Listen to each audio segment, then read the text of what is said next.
forms of chromatography. In HPLC there is a mobile phase, which forced by a pump to pass through the system.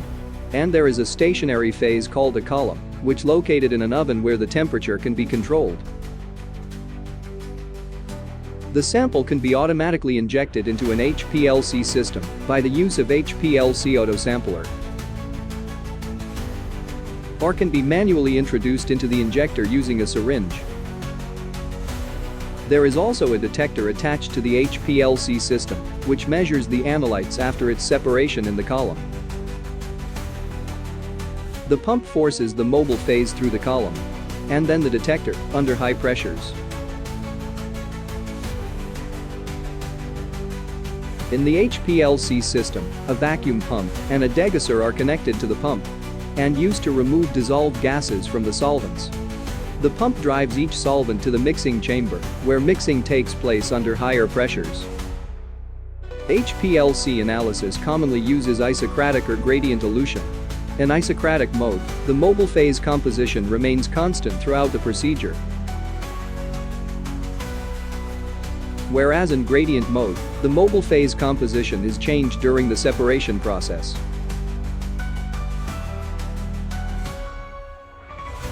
Sample introduction can be accomplished in various ways. The simplest method is to use an injection valve. In the load position, the high-pressure eluting solvent flows to the column directly. The loop is loaded at the atmospheric pressure from a syringe via the needle port. Excess sample exits the loop via vent port. After loading the sample, the valve is switched to the inject position. The flow delivered by the pump flows through the loop, forcing the sample ahead of it, flowing to the column.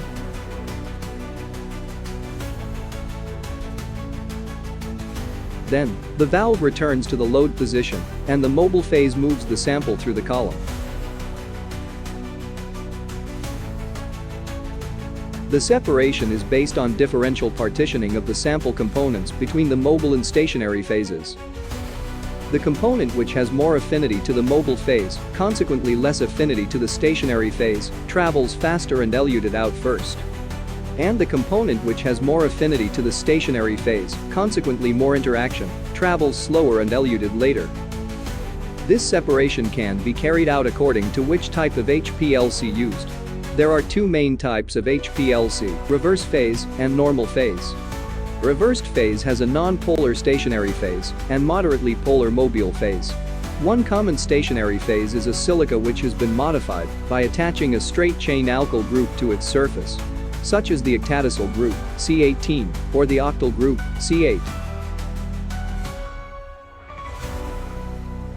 In this case, the more hydrophobic the analytes are, the more retained they will be on the stationary phase. The more polar they are, the more they will prefer the mobile phase.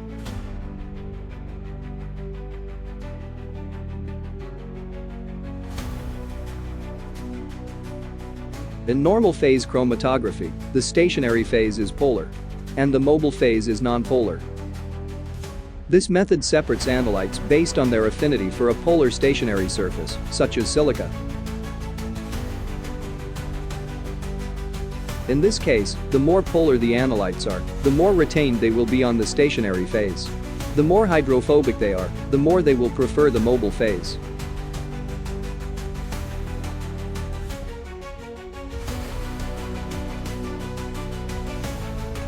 As compounds elute from the column, they interact with the detector. Different types of detectors can be used, such as the UV-vis detector, which showing an absorption spectrum in the ultraviolet or visible region. For UV detection, a deuterium discharge lamp as a light source is used. And for components detection in visible region, a tungsten lamp is used. In UV-vis detector we can also find entrance slit, lens, prism or diffraction grating, exit slit, flow cell, and detector for absorption measurements. Light from the lamp is shown onto the prism and dispersed according to wavelength. When the measurement is performed with a specific wavelength, the angle of the prism is adjusted so that the light of this wave can shine on the flow cell. As the compounds elute from the column, they enter the flow cell, where the bonding and non-bonding electrons of these compounds can absorb energy in the form of ultraviolet or visible light. The manner in which the final data is displayed is based on the computer and software. The number of peaks present can indicate how many components are in the mixture.